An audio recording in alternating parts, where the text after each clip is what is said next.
নমস্কার বন্ধুরা। এবারের নির্বাচনে বিজেপি সবচেয়ে বড় বড় ধাক্কাগুলো খেয়েছে, কিন্তু যেখানে আঞ্চলিক দলগুলোর সঙ্গে তাকে মোকাবেলা করতে হয়েছে, আঞ্চলিক দলের বিরুদ্ধে তাকে মোকাবেলা করতে হয়েছে। যে যে রাজ্যে আঞ্চলিক দলগুলো শক্তিশালী এবং বড় অবস্থাতে আছে, সেই রাজ্যগুলোতে বিজেপি অনেক বেশি পরাজিত হয়েছে, হারিয়েছে আসন সংখ্যা, যা অন্য ধরেন জাতীয় দল পরিচালিত রাজ্যগুলোতে বা জাতীয় দল যেখানে শক্তিশালী সেখানে যতটুকু হারিয়েছে তার চেয়ে বেশি হারিয়েছে আঞ্চলিক দলের এখানে। পশ্চিমবঙ্গ, উত্তরপ্রদেশ, ঝাড়খণ্ড, মহারাষ্ট্র, এই রকম রাজ্যগুলোতে বিজেপির ক্ষতি হয়েছে সবচেয়ে বেশি। আবার এটাও ঠিক, বিজেপি ভালো রেজাল্ট করেছে কিন্তু কিছু কিছু আঞ্চলিক দলকে ডাবিয়ে। এ ব্যাপারে নিয়ে কথা বলবো, তার আগে বলে রাখি যারা এখনো আমার চ্যানেলটিকে সাবস্ক্রাইব করেননি তারা করে নেবেন, আর ভিডিওটি ভালো লাগলে শেয়ার দেখতে দেখতে শেয়ার করতে থাকবেন। আর খুব মজার জিনিস, খুব ইন্টারেস্টিং জিনিস এবং খুবই ইম্পর্ট্যান্ট জিনিস মানে এই ভিডিওতে আমি আলোচনা করছি, এবং তার কারণে একদম না টেনে ভিডিওটা সবটা দেখবেন। এবারে নির্বাচনে যে উল্লেখযোগ্য বিষয়গুলো আমাদের নজরে আসছে, যেগুলো নিয়ে আমাদের একের পর এক ভিডিওতে আলোচনা হচ্ছে, যেগুলো রিয়েলিটি, এগুলি কোনো কল্পনাপ্রসূত কোনো ব্যাপার না, যেগুলি বাস্তব সেগুলি আপনাদের সামনে তুলে ধরা হচ্ছে। তার মধ্যে একটা গুরুত্বপূর্ণ দিক হলো যে রাজ্যগুলোতে আঞ্চলিক দল শক্তিশালী সেখানে বিজেপির ক্ষতি হয়েছে। কিরকম ক্ষতি হয়েছে আমি তথ্য দিয়ে আপনাদেরকে দেখাবো। প্রথমে দেখি আমরা দেখি উত্তরপ্রদেশ ভারতবর্ষের সবচেয়ে বেশি সংখ্যক আসন উত্তরপ্রদেশে 80টি আসন রয়েছে। সেখানে বিজেপি গতবার 62টি আসন জিতেছিল। বিজেপি বিরাট ডেভেলপ করেছিল, যদিও 14-র তুলনায় 19-এ বিজেপির রেজাল্ট একটু খারাপ হয়েছিল। 19-এর তুলনায় 24-এ এই রেজাল্টটা 29টি আসন হারিয়ে 33-এ নেমে গেছে, 62 থেকে 33, ভাবতে পারেন।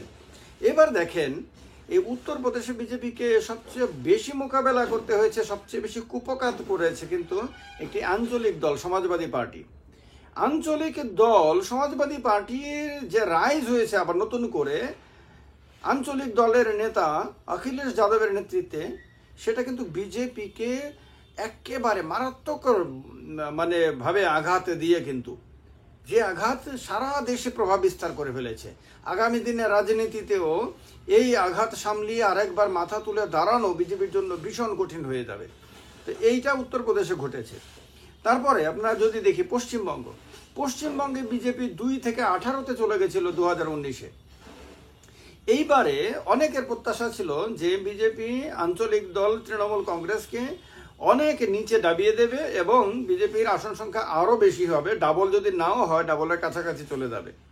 সেই জায়গাতে পশ্চিমবঙ্গে বিজেপির আসন সংখ্যা 18 থেকে কমিয়ে 12-তে নামিয়ে দিয়েছে একটি আঞ্চলিক দল তৃণমূল কংগ্রেস। ফলে পশ্চিমবঙ্গে বিজেপি বড় ধরনের ধাক্কা খেয়েছে আঞ্চলিক দলের কাছে। মহারাষ্ট্রে বিজেপির আসল মোকাবেলা কিন্তু উদ্ধব ঠাকরের শিবসেনা ইউবিটি এবং শারদ পাওয়ার নেতৃত্বাধীন এনসিপি শারদ পাওয়ারের বিরুদ্ধে।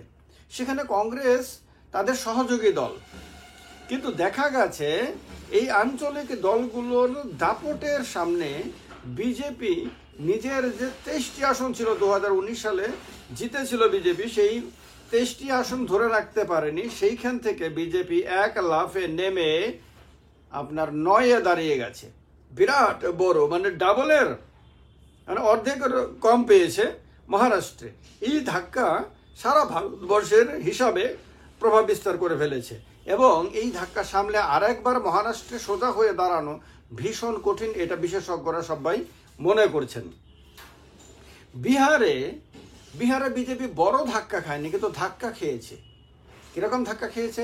2019 সালে বিজেপি বিহারে 17টি আসন পেয়েছিল, একক বৃহত্তম দল হয়েছিল বিহারে, 40টির মধ্যে 17টি পেয়েছিল, অর্ধেকের একটু কম। এরপরেই ছিল জনতা দল ইউনাইটেড। এইবারে বিজেপির আসন 17 থেকে 12-তে নেমে গেছে, 5টি কমেছে। এটা কিন্তু 4টিখানি ব্যাপার না, এবং এই কমার পেছনে মূল দায়ী কিন্তু এক হলো বিজেপির সহযোগী দল জেডিইউর আসন সংখ্যা কমেছে, 16 থেকে 12 হয়েছে, কিন্তু আর একটা হলো জেডিইউ একটা আঞ্চলিক দল, আর তার প্রধান প্রতিপক্ষ হলো আরজেডি, সেটাও আঞ্চলিক দল। তো এক সহযোগী আঞ্চলিক দলের কারণে আর এক প্রতিপক্ষ আঞ্চলিক দলের কারণে বিজেপির আসন সংখ্যা বিহারে কমেছে। তামিলনাড়ুতে বিজেপি অনেক স্বপ্ন নিয়ে গেছিল, তামিলনাড়ুতে 25%-এর ওপরে ভোট পাবে বলে তামিলনাড়ুর বিজেপির প্রেসিডেন্ট একদম গর্ব করে বিশাল গলা বাড়িয়ে আপনার দাবি করেছিল এবং সিট সংখ্যা ভালো সংখ্যক সিট পাবে বলেছিল। তামিলনাড়ুতে ডিএমকে বিজেপিকে দরজার সামনে আটকে দিয়েছে, গেটের সামনে আটকে দিয়েছে। ঝাড়খণ্ডে মানে নরেন্দ্র মোদীজির তুলনায় বাচ্চা ছেলে হেমন্ত সোরেন তাও জেলে। সেই হেমন্ত সোরেনের নামে নির্বাচন লড়া ঝাড়খণ্ড মুক্তি মোর্চা একটি আঞ্চলিক দল, এই আঞ্চলিক দলটিও বিজেপির 3টি আসন কমিয়ে দিয়েছে লোকসভা নির্বাচনে। বিজেপির কাছে ছিল 12টি, 14-র মধ্যে 12 ছিল, নেমে দাঁড়িয়েছে 9-এ। তাহলে ঝাড়খণ্ডেও বিজেপি ধাক্কা খেয়েছে।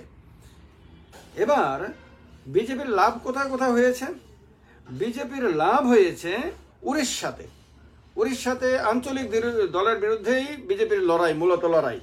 এই আঞ্চলিক দলটি বিজেপির সঙ্গে এতদিন ধরে বন্ধুত্ব রক্ষা করে আসছিল।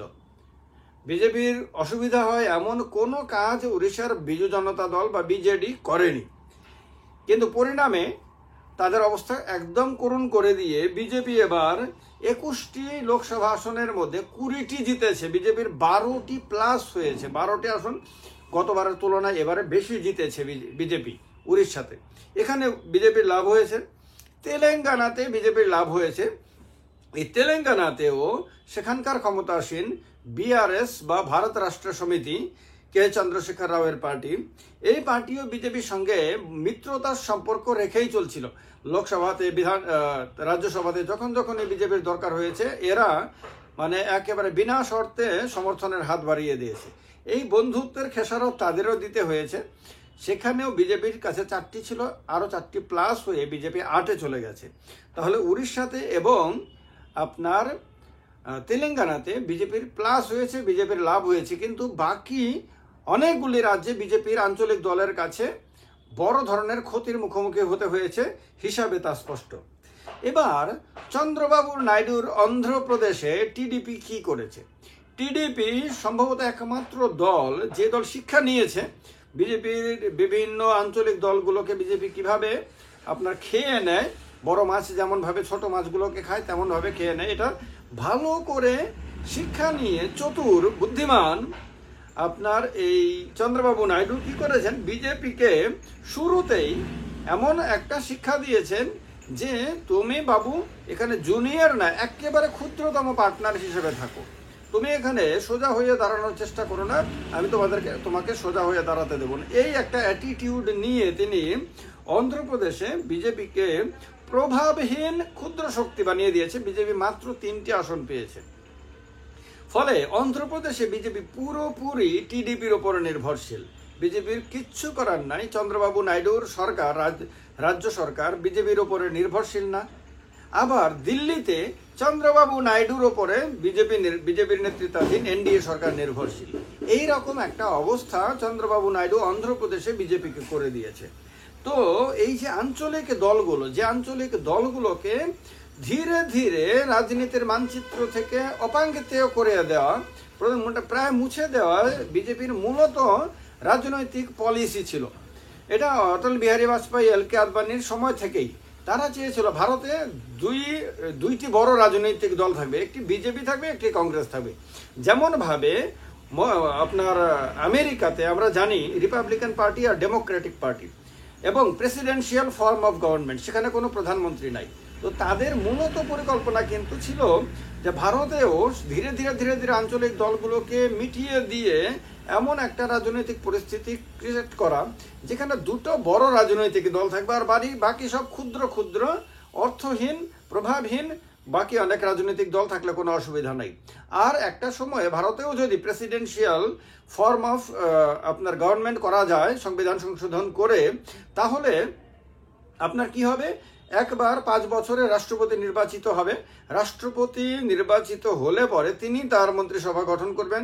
যেমনভাবে আমেরিকাতে দেখবেন secretary of state, secretary of home, এদেরকে মিনিস্টার বলা হয় না, কিন্তু মিনিস্টারই তারা মূলত। তো এইরকম ব্যবস্থা ভারতবর্ষেও তৈরি করবেন। সেই রকম পরিকল্পনা নিয়েই কিন্তু নরেন্দ্র মোদীজি যখন আসেন 14তে তো অনেক আঞ্চলিক দলের ক্ষতি বিজেপি করেছে, 19এও বিজেপির দাপটের কাছে আঞ্চলিক দলগুলো মাথা নিচু করে দাঁড়িয়ে থাকতে বাধ্য হয়েছে। আঞ্চলিক দলগুলো কোনোটাই মানে আর খুব একটা উজ্জ্বল ভবিষ্যৎ দেখতে পাচ্ছিল না। কিন্তু এইবারে কি হয়েছে, বিরোধীরা এককাট্টা হয়ে যাওয়ায়, একজোট হয়ে যাওয়ায় কোথাও কোথাও আঞ্চলিক দল একা ফাইট করে লড়াই দিয়েছে, আর কোথাও কোথাও আঞ্চলিক দলগুলো কি করেছে, কংগ্রেসের সঙ্গে মিলে তাদের উভয় শক্তিকে একত্রিত করে একটা বড় শক্তি হিসেবে বিজেপির সামনে দাঁড়িয়ে গেছে। যার ফলে মহারাষ্ট্রে ক্ষতি হয়েছে বিজেপির ব্যাপকভাবে, যার ফলে বিজেপির ব্যাপকভাবে ক্ষতি হয়েছে আপনার উত্তরপ্রদেশে এবং ঝাড়খণ্ডে। আপনার ক্ষতি অল্প হলেও ক্ষতি হয়েছে বিহারে।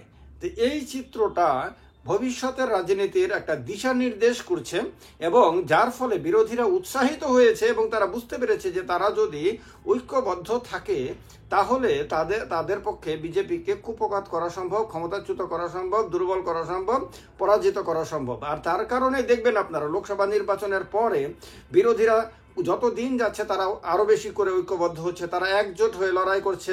পার্লামেন্টের মধ্যে তাদের মধ্যে কোনো বিভাজন দেখা যাচ্ছে না, তারা একে অপরের সমালোচনা করছে না, তারা একে অপরের বিরুদ্ধে কথা বলছে না, এবং একজন একটা কথা বলে আরেকজন আর 10 জন তার পেছনে দাঁড়িয়ে তাকে সমর্থন করতে শুরু করেছে।